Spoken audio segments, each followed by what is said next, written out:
पहला सैमुएल बाब 14।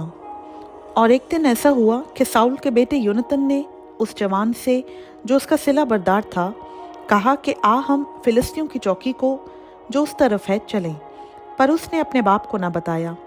और साउल जिब्बा के निकास पर उस अनार के दरख्त के नीचे जो मजरून में है मुकीम था, और करीबन 600 आदमी उसके साथ थे। और अखिया बिन अखितोब जो यकबोत बिन फिनहास बिन एली का भाई और सैला में खुदाम का काहिन था, उफूद पहने हुए था।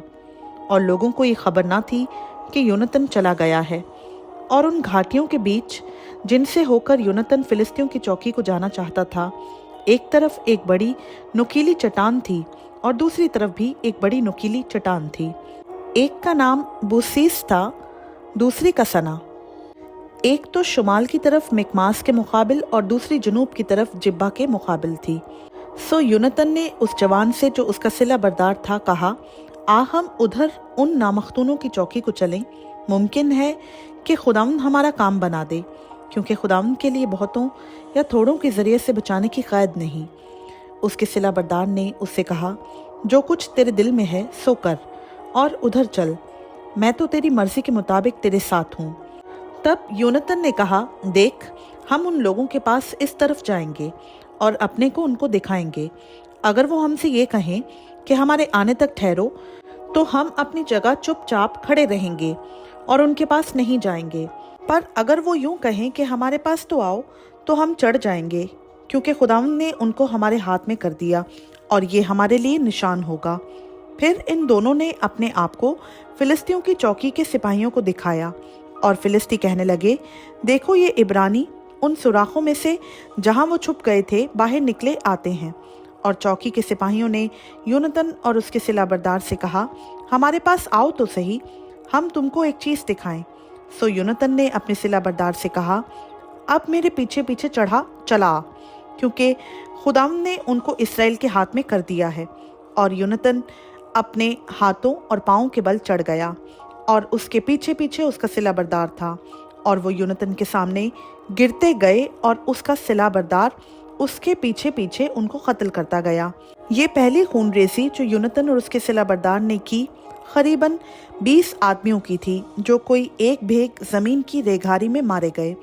तब लश्कर और मैदान और सब लोगों में लर्जिश हुई और चौकी के सिपाही और गारतगर भी कांप गए और जलजला आया।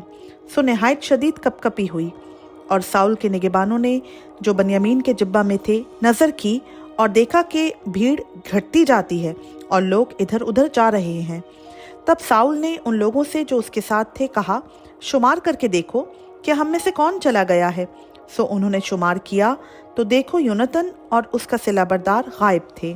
और साउल ने अखिया से कहा, खुदा का संदूक यहाँ ला, क्योंकि खुदा का संदूक उस वक्त बनी इसराइल के साथ वहीं था। और जब साउल काहिन से बातें कर रहा था तो फिलिस्तियों की लश्करगाह में जो हलचल मच गई थी वो और ज्यादा हो गई। तब साउल ने काहिन से कहा कि अपना हाथ खींच ले। और साउल और सब लोग जो उसके साथ थे एक जगह जमा हो गए और लड़ने को आए। और देखा कि हर एक की तलवार अपने ही साथी पर चल रही है और सख्त तहलका मचा हुआ है। और वो इब्रानी भी जो पहले की तरह फिलिस्तियों के साथ थे और चारों तरफ से उनके साथ लश्कर में आए थे, फिरकर उन इसराइलियों से मिल गए जो साउल और योनातन के हमरा थे। इसी तरह उन सब इसराइली मर्दों ने भी जो इफ्राइम के कोहिस्तानी मुल्क में छुप गए थे, ये सुनकर के फिलिस्ती भागे जाते हैं, लड़ाई में आ उनका पीछा किया। सो खुदावंद ने उस दिन इसराइलियों को रिहाई दी और लड़ाई बैत आवन के उस पार तक पहुंची। और इसराइली मर्द उस दिन बड़े परेशान थे, क्योंकि साउल ने लोगों को कसम देकर यूं कहा था कि जब तक शाम ना हो और मैं अपने दुश्मनों से बदला ना ले लूं, उस वक्त तक अगर कोई कुछ खाए तो वो मलाउन हो। इस सबब से उन लोगों में से किसी ने खाना चखा तक ना था। और सब लोग जंगल में जा पहुंचे और वहां जमीन पर शहद था। और जब ये लोग उस जंगल में पहुंच गए तो देखा कि शहद टपक रहा है, पर कोई अपना हाथ अपने मुंह तक नहीं ले गया, इसलिए कि उनको कसम का खौफ था। लेकिन योनातन ने अपने बाप को उन लोगों की कसम देते नहीं सुना था। सो उसने अपने हाथ के असा के सिरे को शहद के छत्ते में भोंका और अपना हाथ अपने मुंह से लगा लिया और उसकी आंखों में रोशनी आई। तब उन लोगों में से एक ने उससे कहा कि तेरे बाप ने लोगों को कसम देकर सख्त ताकीद की थी और कहा था कि जो शख्स आज के दिन कुछ खाना खाए वो मलऊन हो, और लोग बेदम से हो रहे थे।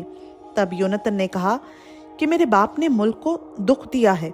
देखो, मेरी आंखों में जरा सा शहद चखने के सबब से कैसी रोशनी आई। कितना ज्यादा अच्छा होता अगर सब लोग दुश्मन की लूट में से जो उनको मिली दिल खोल कर खाते, क्योंकि अभी तो फिलिस्तियों में कोई बड़ी खूनरेसी भी नहीं हुई है। और उन्होंने उस दिन मिकमास से अयालोन तक फिलिस्तियों को मारा और लोग बहुत ही बेदम हो गए। सो वो लोग लूट पर गिरे और भेड़ बकरियों और बैलों और बछड़ों को लेकर उनको ज़मीन पर ज़बा किया और खून समेत खाने लगे। तब उन्होंने साउल को खबर दी कि देख, लोग खुदावंद का गुनाह करते हैं कि खून समेत खा रहे हैं। उसने कहा, तुमने बेईमानी की, सो एक बड़ा पत्थर आज मेरे सामने ढलका लाओ। फिर साउल ने कहा कि लोगों के दरमियान इधर उधर जाकर उनसे कहो कि हर शख्स अपना बैल और अपनी भेड़ यहाँ मेरे पास लाए और यहीं ज़बा करे और खाए और खून समेत खाकर खुदावंद का गुनहगार ना बने। चुनाचा उस रात लोगों में से हर शख्स अपना बैल वहीं लाया और वहीं ज़बा किया। और साउल ने खुदावंद के लिए एक मस्बा बनाया। ये पहला मस्बा है जो उसने खुदावंद के लिए बनाया। फिर साउल ने कहा, आओ रात ही को फिलिस्तियों का पीछा करें और पो फटने तक उनको लूटें और उनमें से एक मर्द को भी ना छोड़ें। उन्होंने कहा, जो कुछ तुझे अच्छा लगे सो कर। तब काहिन ने कहा कि आओ हम यहाँ खुदा के नज़दीक हाजिर हों। और साउल ने खुदा से मशवरत ली कि क्या मैं फिलिस्तियों का पीछा करूं? क्या तू उनको इसराइल के हाथ में कर देगा? पर उसने उस दिन उसे कुछ जवाब ना दिया। तब साउल ने कहा कि तुम सब जो लोगों के सरदार हो, यहाँ नज़दीक आओ और तहकीक करो और देखो कि आज के दिन गुनाह क्यों कर हुआ है, क्योंकि खुदावंद की हयात की कसम जो इसराइल को रिहाई देता है, अगर वो मेरे बेटे योनातान ही का गुनाह हो, वो ज़रूर मारा जाएगा। पर उन सब लोगों में से किसी आदमी ने उसको जवाब ना दिया। तब उसने सब इसराइलियों से कहा, तुम सब के सब एक तरफ हो जाओ और मैं और मेरा बेटा योनातान दूसरी तरफ हो जाएंगे। लोगों ने साउल से कहा, जो तू मुनासिब जाने सो कर। तब साउल ने खुदावंद इस्राएल के खुदा से कहा, हक को जाहिर कर दे। सो चिट्ठी योनातान और साउल के नाम पर निकली और लोग बच गए। तब साउल ने कहा कि मेरे और मेरे बेटे योनातान के नाम पर खुर्रा डालो। तब योनातान पकड़ा गया और साउल ने योनातान से कहा, मुझे बता कि तूने क्या किया है। योनातान ने उसे बताया कि मैंने बेशक अपने हाथ के असा के सिरे से जरा सा शहद चखा था, सो देख मुझे मरना होगा। साउल ने कहा, खुदा ऐसा ही बल्कि इससे भी ज्यादा करे, क्योंकि ए योनातान, तू जरूर मारा जाएगा। तब लोगों ने साउल से कहा, क्या योनातान मारा जाए जिसने इसराइल को ऐसा बड़ा छुटकारा दिया है? ऐसा ना होगा। खुदावंद की हयात की कसम है कि उसके सर का एक बाल भी जमीन पर गिरने नहीं पाएगा, क्योंकि उसने आज खुदा के साथ होकर काम किया है। सो लोगों ने योनातान को बचा लिया और वो मारा ना गया। और साउल फिलिस्तियों का पीछा छोड़कर लौट गया और फिलिस्ती अपने मुकाम को चले गए। जब साउल बनी इसराइल पर सल्तनत करने लगा तो वो हर तरफ अपने दुश्मनों यानी मोआब और बनी अमून और अदूम और जूबा के बादशाहों और फिलिस्तियों से लड़ा, और वो जिस जिस तरफ रुजू होता उनका बुरा हाल करता था। और उसने बहादुरी करके अमालिकियों को मारा और इसराइलियों को उनके हाथ से छुड़ाया जो उनको लूटते थे। साउल के बेटे योनातान और इसवी और मलीकशवा थे, और उसकी दोनों बेटियों के नाम ये थे, बड़ी का नाम मीरब और छोटी का नाम मीकल था। और साउल की बीवी का नाम अखीनोइम था, जो अखीमास की बेटी थी। और उसकी फौज के सरदार का नाम अबनीर था, जो साउल के चचा नेर का बेटा था। और साउल के बाप का नाम खैस था, और अबनीर का बाप नेर अबीएल का बेटा था। और साउल की जिंदगी भर फिलिस्तियों से सख्त जंग रही। सो जब साउल किसी जोर आवर मर्द या सूरमा को देखता था तो उसे अपने पास रख लेता था। खुदावंद का पाक कलाम का पढ़ा, सुना, समझा और कबूल किया जाना हम सबों के लिए बाइस से बरकत हो। आमीन।